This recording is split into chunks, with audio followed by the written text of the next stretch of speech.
इसीलिए आकाश ने अपना पूरा कोर्स, पूरा करिकुलम इस तरह से डिजाइन किया हुआ है कि अगर विद्यार्थी उस कोर्स, उस करिकुलम को तरीके से समझ ले, पढ़ ले, रेगुलर रह जाए, तो श्योरली उसका जो रीच है वो वर्ल्ड के टॉप आईआईटीज और मेडिकल कॉलेज तक जा सकता है। और वो व्यक्ति, वो बच्चा अगर इन कॉलेजेस में पहुंच जाए तो एआई को बीट कर सकता है।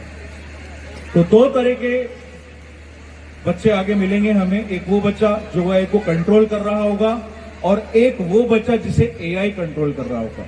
तो अब ये हमें डिसाइड करना है कि हम किस तरफ आगे बढ़ना चाहते हैं। स्कूल से बढ़िया विकास कहीं हो नहीं सकता, स्कूल से बढ़िया 360 डिग्री का जो डेवलपमेंट है वो कहीं नहीं हो सकता। तो क्यों ना एक ऐसा प्रोग्राम बनाया जाए जिसमें विद्यार्थी अपने स्कूल में रहे, सुबह आए, प्रार्थना करे, प्रार्थना के बाद में क्लासेस में जाए, अपना रेगुलर क्लासरूम सिलेबस पढ़े और सिलेबस पढ़ने के साथ साथ मेडिकल इंजीनियरिंग जो कंपटीशन एग्जाम्स है। हमारे बीच में नवलगढ़ के प्रधान दिनेश जी सुंडा पधार चुके हैं, उनका जोरदार स्वागत, अभिनंदन, तालियां जोरदार दिनेश जी सुंडा के लिए।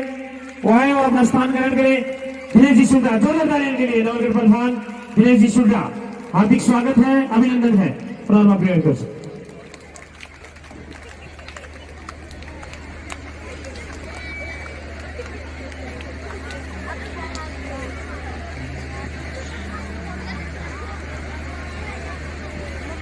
मैं आपको बता रहा था कि इस व्यथा को समझते हुए जो आकाश टॉप मैनेजमेंट है उन्होंने एक युक्ति निकाली, और युक्ति यह है कि विद्यार्थी को अब अपने स्कूल से बाहर निकलकर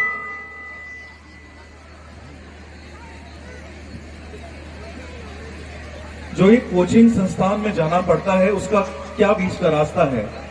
तो बीच का रास्ता यह है कि वो विद्यार्थी अपने स्कूल में ही रहे, सुबह प्रार्थना करे, क्लासेस में जाए, अपना रेगुलर सिलेबस पढ़े और उस सिलेबस के साथ साथ ये मेडिकल और इंजीनियरिंग प्रवेश परीक्षाओं की तैयारी करे, गेम्स खेले, कबड्डी में भाग ले, पोइट्री करे, ऐसे राइटिंग में जाए। क्योंकि ऐसे विद्यार्थी जो सिर्फ कोचिंग प्रीमाइसेस में जाकर कोचिंग कर रहे हैं, जब वो आईआईटीज और मेडिकल कॉलेज में जाते हैं तो हो सकता है कि एकेडमिकली उनका विकास हुआ हो, परंतु as a person, as a personality उनका कोई विकास नहीं होता और आने वाले जिंदगी में वो बहुत स्ट्रगल में आगे बढ़ते रहते हैं।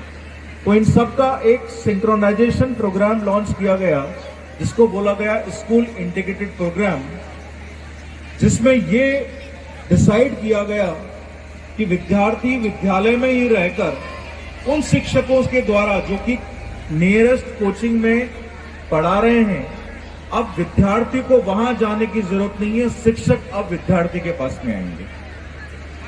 तो आकाश सीकर के साथ में ये टाई अप हुआ है और आकाश सीकर की जो टीम आप स्टेज पर देख रहे हैं, ये शिक्षक अब पैनोरमा वर्ल्ड स्कूल में आकर क्लास 11, 12 और टारगेट बैचेस में विद्यार्थियों को जेईई और नीट की जो प्रवेश परीक्षाएं हैं उसके लिए तैयारी कराएंगे। तो बस ये मान के चलिए कि सिर्फ कैंपस बदला है, सिस्टम, सिलेबस, फैकल्टी, क्वालिटी वो सब वही है जो विद्यार्थी यहां से जाकर सीकर, कोटा और जयपुर में लेता है। एक एडिशनल बेनिफिट और यहां पर अभिभावकों के लिए है। एक छोटी सी कैलकुलेशन मैं आपसे करवाना चाहूंगा, जो मेरे यहाँ कुछ बुजुर्ग साथी और कुछ अभिभावक और कुछ दोस्त बैठे हैं। कोचिंग की जो भी फीस है उस पर मैं फिलहाल बात नहीं करता, उसके लिए एक अलग से आपको बता दिया जाएगा, परंतु ये मान के चलते हैं कि जब एक विद्यार्थी अपने घर से निकलकर कोटा, सीकर या जयपुर जाता है तो लगभग ₹1,00,000 के आसपास कोचिंग की फीस, लगभग 1.5 लाख के आसपास हॉस्टल रहना खाना और 50,000 और ऊपर से अगर हम मान के चलें तो लगभग 3-3.5 लाख का खर्चा विद्यार्थी पूरे साल भर में ऐसी प्रवेश परीक्षाओं के लिए करता है जिसमें क्लास 11वीं और 12वीं का सिलेबस पढ़ाया जाना है। अब अगर विद्यार्थी अपने घर में ही रहकर अपने परिवार के साथ ही अपने स्कूल में इन सब चीजों की तैयारी अगर करता है तो न सिर्फ मॉनेटरीली उसका बेनिफिट होता है, बल्कि माता पिता के संरक्षण में वो कोई गलत रास्ते पर आगे नहीं बढ़ सकता, क्योंकि हर समय हर पल माता पिताओं के निगाहों में रहने के बाद में या तो वो पढ़ाई करेगा और या फिर वो अपने घर में रहेगा। तो ये एक ऐसा प्रोग्राम लॉन्च हुआ है जो दूर दूर तक अभी कहीं उपस्थित नहीं है। इस प्रोग्राम की सबसे बड़ी खासियत जो मैं आपको बता रहा हूं वो यही है कि विद्यार्थी का सिर्फ कैंपस बदलेगा, बाकी सब कुछ वही रहेगा जो विद्यार्थी सीकर में जाके अगर पढ़ाई करता है। तो आकाश और पैनोरमा वर्ल्ड स्कूल का ये जो आपसी संयोग है, ये जो संगम हुआ है, इसमें हम अकेले विजेता नहीं बन सकते। इसमें हमें गुढ़ा क्षेत्र के तमाम ऐसे अभिभावक, ऐसे प्रबुद्धजन जो कि इस क्षेत्र में प्रबुद्ध रखते हैं, जिनके बच्चे अभी 11वीं 12वीं में पढ़ते हैं, उनका सहयोग चाहिए। क्योंकि जब तक आपका सहयोग नहीं मिलेगा तब तक गुढ़ा का बच्चा बाहर जाता रहेगा। उसमें से कुछ बच्चे शायद IIT मेडिकल में चले जाएं और कुछ बच्चे बहुत लंबे इंतजार के बाद में जाएं। तो आपके सहयोग की हमें बड़ी आवश्यकता है। हाँ, इतना विश्वास दिलाते हैं कि आकाश एकमात्र अकेला ऐसा कोचिंग संस्थान पूरे देश में है जहां पर एक सिंगल केस भी नेगेटिव का नहीं है। हमें हर रोज अखबारों में, सोशल मीडिया पर लगातार कुछ कुछ खबरें देखने को मिलती हैं कि ये फलाना विद्यार्थी इस शहर में रहकर डिप्रेशन में आ गया और गलत कदम उठा लिया। हो सकता है कि कई कोचिंग इंस्टीट्यूट इतने अब आगे बढ़ चुके हैं कि राजनीतिक रूप से उनका इस तरह से हो गया है कि ये जो न्यूज है अखबारों में नहीं आ पाती है। तो मैं ये कहना चाहूंगा कि शिक्षा को अगर बहुत इंटरेस्टिंग रूप से प्रस्तुत किया जाए तो कोई विद्यार्थी असफल नहीं हो सकता। और हो सकता है कि जेईई नीट प्रवेश परीक्षाओं में उसका चयन हो ना हो, परंतु एक जो 360 डिग्री डेवलपमेंट है, कम से कम वो उसका होना चाहिए। तो ये तो मैंने आपको अभी बताया आकाश और पैनोरमा के स्कूल के बारे में। अब मैं आपको एक दूसरी तरफ ले चलता हूं जिसका जिक्र हम में से कोई नहीं करता। यहां जितने भी लोग बैठे हैं, एक बार अपना हाथ खड़ा करके बताइए, छोटे बच्चे और बड़े जितने भी लोग बैठे हैं। क्योंकि एक मैं साइकोलॉजिस्ट भी हूं, काउंसलर भी हूं, आर्ट ऑफ लिविंग ट्रेनर भी हूं, एक लीडरशिप कोच भी हूं। तो ये इस तरह के सेशंस में पूरे हिंदुस्तान में, हिंदुस्तान से बाहर जब भी जाके करता हूं तो मुझे मौका मिलता है आपसे रूबरू होने का। तो आप हाथ खड़ा करके बताइए कि आप में से कितने ऐसे लोग हैं जिनके पास में मोबाइल फोन है।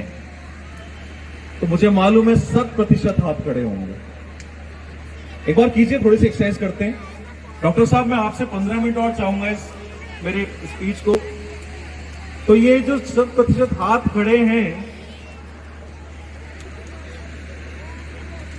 ये कोई गलत बात नहीं है, लेकिन जो जिस बारे में मैं आपको बताना चाह रहा हूं उसके लिए आप बहुत ध्यान से आप सब लोग सुनिए। ये हाथ अभी ऐसे खड़े हैं, जब मैं बोलने लगूंगा तो ये ऐसे ऐसे होंगे। ये एक जेस्चर है मोबाइल की स्क्रीन पर स्क्रॉल करने का, जिसको हम बोलते हैं सोशल मीडिया साइट्स पर उंगली से रील्स को, पोस्ट को देखना।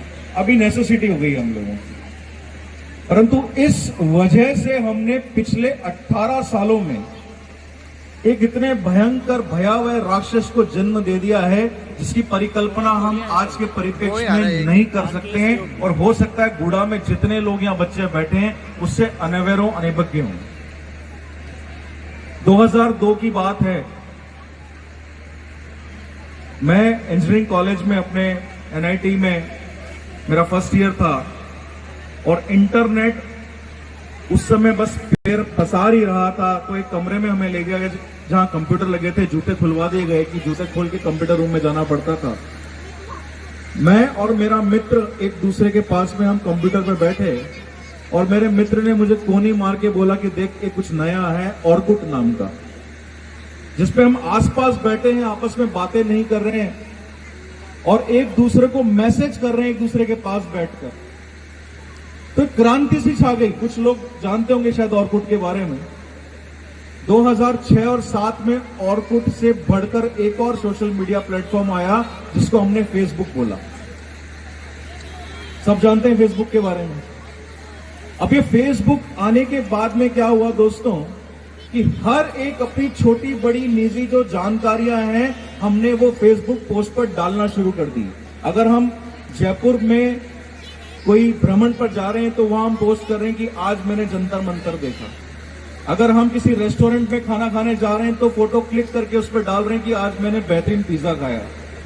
आज मैं अगर कहीं सैर सपाटा करने जा रहा हूं तो मैं उस पर फेसबुक पोस्ट पे या इंस्टाग्राम पे डालूंगा कि मैंने ये फलाना काम किया।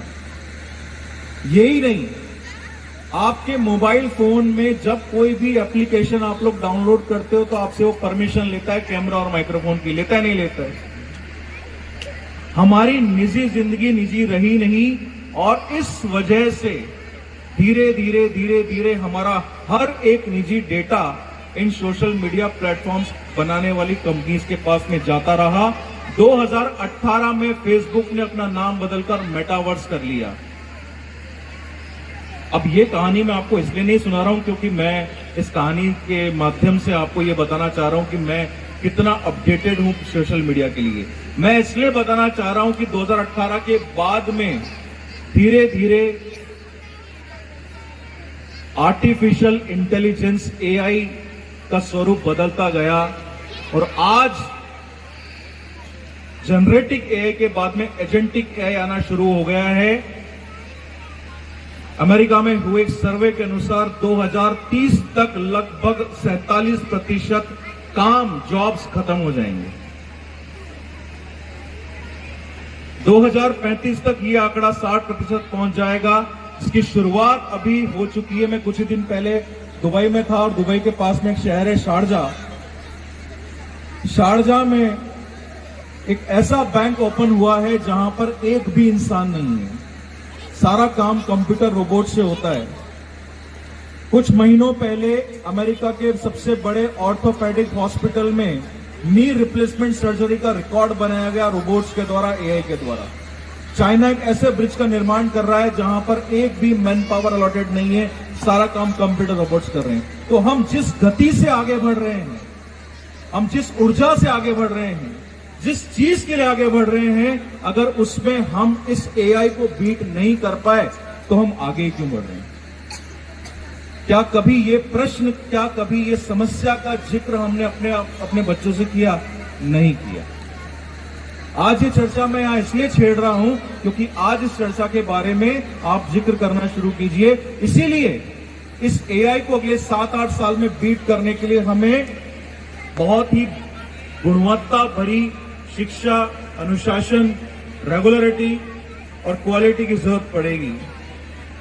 इसीलिए आकाश ने अपना पूरा कोर्स, पूरा करिकुलम इस तरह से डिजाइन किया हुआ है कि अगर विद्यार्थी उस कोर्स, उस करिकुलम को तरीके से समझ ले, पढ़ ले, रेगुलर रह जाए तो श्योरली उसका जो रीच है वो वर्ल्ड के टॉप आईआईटीज और मेडिकल कॉलेज तक जा सकता है। और वो व्यक्ति, वो बच्चा अगर इन कॉलेजेस में पहुंच जाए तो एआई को बीट कर सकता है। तो 2 तरह के बच्चे आगे मिलेंगे हमें। एक वो बच्चा जो एआई को कंट्रोल कर रहा होगा और एक वो बच्चा जिसे एआई कंट्रोल कर रहा होगा। तो अब ये हमें डिसाइड करना है कि हम किस तरफ आगे बढ़ना चाहते हैं।